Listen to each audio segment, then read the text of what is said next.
Well, hello all office executives. In this particular video, I'll be discussing on how to find the age of a person in Excel using the function DataDiff. So suppose a date of birth DOB of a person is 10/7 and then 1988. Now what I will be doing is that you will be using the function DataDiff. So DataDiff, it takes in this value, this is the date, and this value would be this particular date will be compared, that is the age will be calculated taking in reference of the today's date. So today, and we want to find out what we want to find out y means in years. So if I just drag the cursor from this cell to the cells below it, the reference would change from A2 to A3, but that's not the scenario. A2 will be fixed because whatever value it is going, I mean the date which is taken into account to find is would be fixed. So what I will be doing is that I will be pressing F4 key from here to lock the date of birth and then hit enter. Now I'll be dragging all the way across to the down and we'll be making some changes. So here is the days, sorry, here is the year, next is the month, next is the day, and last one is the in total days.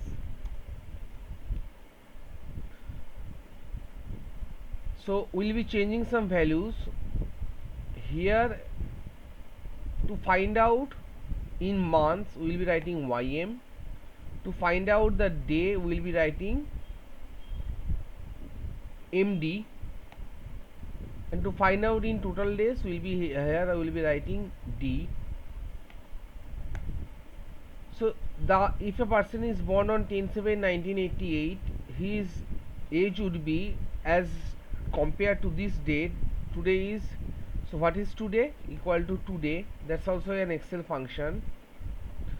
So if a person is born on 10/7/88, then his day as being on recorded on 6/10/2025, his day would be 26 to 37.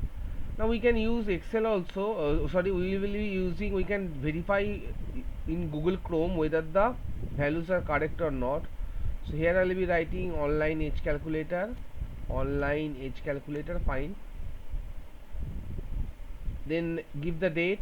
So 7 January, March, April, May, June, July. So 10, and the date is 1988. Let's calculate. So 27 to, so there is a difference of 1 day, because if that day is being taken into account, 10/7/1988, if that day also is counted, then 27, it would be from 26 to 27. Anyways, so in total days is 13602. The answer is coming properly. So let me go to this Excel sheet, and from the formula section, let me show formulas. Hit the button show formulas. So here is the function which I used, DataDiff function, and for year we are using y, for month we are using ym, for day we are using md, and for in total days we are using only d. Now there is another function in Excel known by the name of days. So equal to days. So we can open up a function wizard box, so that so function wizard box can be opened up after pressing tab. The function is being auto completed. Now if you press Ctrl A, the function wizard box opens up. So end date, is the today.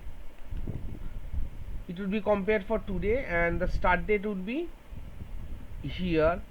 So the beauty of the function wizard box is something like whatever value we are feeding into and what that function is applicable in Excel if taken into scenario. The definition is given in here. Returns the number of days between the two dates. So function wizard box helps us to know how that function works in Excel. So you have to write the name equal to name of the function, and then press tab for auto completion of the function, and then you have to press Ctrl A to open up this particular window. Now hit OK. We're having 13602. The function, I mean the in total days and in these two values are equal. 13602 and 13602, both of the values are equal. So what are the formulas that here we have learned? We have learned about the function dated, and apart from that we have also used another function days. That's all for this short video tutorial. Thank you all guys and happy coding.